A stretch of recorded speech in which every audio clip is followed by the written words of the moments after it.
അപ്പോൾ ഇന്നത്തെ cousin engagement ഉണ്ടോ രാവിലെ തന്നെ നേരെ അങ്ങോട്ടേക്ക് പോയി. ഞാൻ ചെന്നപ്പോഴേക്കും നല്ല റെഡിയായി സുന്ദരമായിട്ട് നിൽക്കുന്നുണ്ടായിരുന്നു. എങ്കിലും എൻ്റെ കൈ പതിപ്പിക്കാൻ വേണ്ടി ഞാൻ കണ്ണൊക്കെ എഴുതിയൊന്ന് കുളമാക്കി കൊടുത്തിട്ടുണ്ട്. അങ്ങനെ അത് കഴിഞ്ഞിട്ട് നമ്മൾ കുറച്ച് ഫോട്ടോസും വീഡിയോസൊക്കെ എടുത്ത് ചെക്കനെയൊക്കെ വെയിറ്റ് ചെയ്ത് നിൽക്കായിരുന്നു. അപ്പോൾ ചേട്ടൻ്റെ വീട് കോഴിക്കോടാട്ടോ. അപ്പോൾ അവരോട് ഇപ്പോൾ എത്തുന്ന ടൈം ആവുന്നതേ ഉള്ളൂ.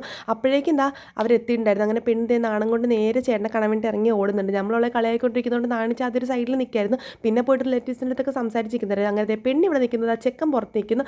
അപ്പോൾ ഇതാട്ടോ ആൾ അപ്പുചേട്ടൻ. ഭയങ്കര അടിപൊളിയാണ്, നല്ല കമ്പനിയാട്ടോ ആൾ. അങ്ങനെ അത് കഴിഞ്ഞിട്ട് പെണ്ണും ചെക്കനും സംസാരിക്കുന്നതാണ് നിങ്ങൾ കാണുന്നത്. സംഭവം എന്താ വെച്ചാൽ എൻഗേജ്മെൻറ്റ് വലിയ ഗ്രാൻഡായിട്ട് നടത്തുന്നില്ല, ജസ്റ്റ് ഒന്ന് ഉറപ്പിച്ച് വെക്കാൻ വേണ്ടി ചെറിയൊരു പരിപാടി ഫാമിലീസ് മാത്രമായിട്ട്. അങ്ങനെ അത് കഴിഞ്ഞിട്ട് അവർക്ക് അമ്പലപ്പുഴ അമ്പലത്തിൽ പോകണമെന്ന് പറഞ്ഞിട്ടുണ്ടായിരുന്നു. അവരുടെ ഫുൾ ഫാമിലി റിലേറ്റീവ്സ് ഒക്കെ ഉണ്ടായിരുന്നു. അങ്ങനെ നമ്മളും അതിൻ്റെ കൂടെ ആ വണ്ടിയിൽ കയറി പോയിട്ടുണ്ടായിരുന്നു. കാരണം ഞങ്ങളും ചെല്ലണമെന്ന് അവർ പറഞ്ഞു.